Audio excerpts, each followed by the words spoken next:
di Lentera Anak Lang ini. Itu ada berapa sih total dari pembimbingnya sendiri? Kami punya 5 orang staf lapangan, kami sebutnya manajer kasus, mereka yang mendampingi anak dan remaja yang hidup dengan HIV, yang melakukan kunjungan ke rumah-rumah mereka, kemudian melakukan pendampingan di rumah sakit, dan kemudian kita punya 3 orang staf psikososial yang sangat fokus untuk melihat kebutuhan-kebutuhan psikososial dan layanan-layanan yang bisa kita sediakan untuk anak dan remaja yang hidup dengan HIV. Nah itu ada rasa kekhawatiran nggak ketika mereka tuh berdekatan ataupun menangani kasus di lapangan ini? Ya, tentunya tidak, karena kita sudah punya pemahamannya terkait dengan penularan, cara penularan HIV, kemudian bagaimana kita melihat persoalan anak dan keluarga ini. Jadi ketika kita berhadapan dengan anak dengan HIV, kita tidak perlu merasa takut lagi, karena proses penularannya tidak semudah yang mungkin masyarakat pikir.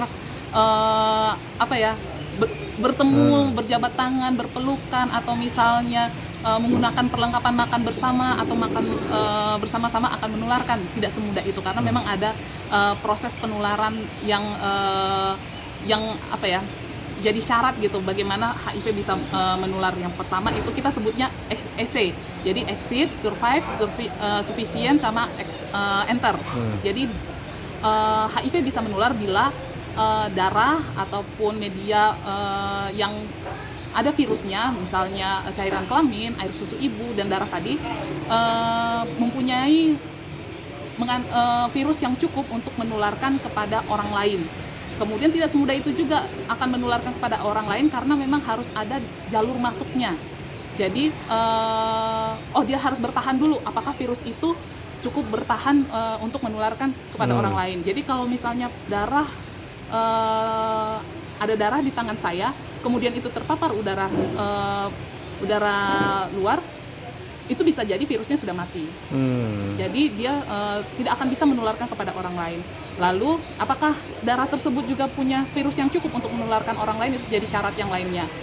Kemudian bagaimana itu dapat menular, itu adalah proses masuknya ke orang yang belum terinfeksi. Jadi kalau misalnya berjabat tangan, Mas tidak ada luka, kemudian saya terluka, kita salaman, Mas tidak akan tertular karena tidak ada jalur masuknya. Walaupun misalnya virus yang ada di tangan saya cukup, atau misalnya saya mengeluarkan darah tapi tidak masuk ke tubuh Mas tidak akan terinfeksi. Begitu. Nah, kalau biasanya kalau dari Ken, kalau orang-orang tuh ada yang bilang ciuman juga termasuk, air liur gitu termasuk bisa menularkan. Itu gimana kalau dari Mbak sendiri melihat? Seperti yang saya sampaikan tadi, media virus itu bisa menularkan, itu hanya ada di darah, air susu ibu, dan cairan kelamin.